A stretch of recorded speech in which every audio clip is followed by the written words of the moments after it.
Afrobasket 2009, tu joues avec le Mali, double nationalité malienne et française. Pourquoi à l'époque tu as choisi plutôt l'aigle que le coq? Pourquoi l'aigle que le coq? Parce qu'en fait, tout simplement,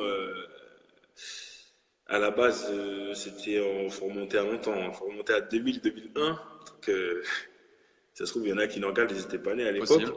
Mais en 2000-2001, ben, je sortais d'une saison où j'avais pas joué, tout simplement. J'avais pas joué, donc la confiance avait baissé. J'étais beaucoup moins en confiance. Et je reçois un coup de fil et on me demande si ça m'intéresserait de jouer une Coupe d'Afrique au Maroc avec l'équipe nationale du Mali. Donc moi, j'avais 18 ans à l'époque, toutes ces règles, FIBA, tout ça, moi, je connaissais rien. Donc moi, on me propose de jouer au basket, comme je t'ai dit, s'il y a du niveau voilà, et que je peux jouer, ben je joue tout simplement. Bon, moi, j'ai répondu favorablement, je suis allé là-bas, effectivement, on s'est bien éclaté, même si on a fini avant-dernier. Moi, c'était bien amusé, c'était une belle expérience. Et puis voilà, je sais qu'à l'époque, j'avais essayé d'engrainer Mamoudou Diarra pour faire partie de l'aventure.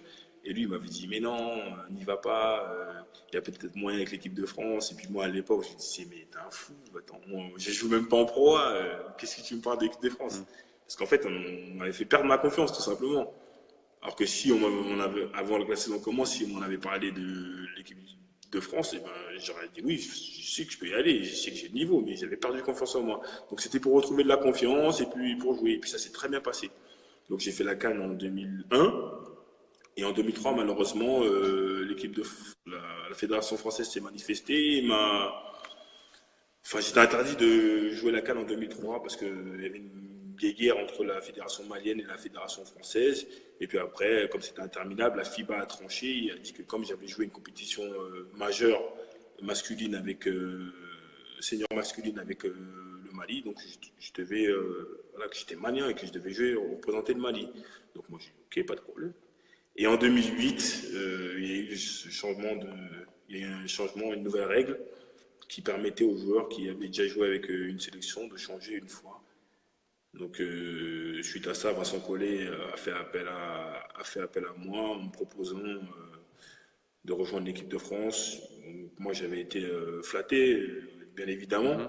mais j'ai dû décliner, enfin, répondre négativement parce que j'avais déjà commencé une belle aventure avec le Mali.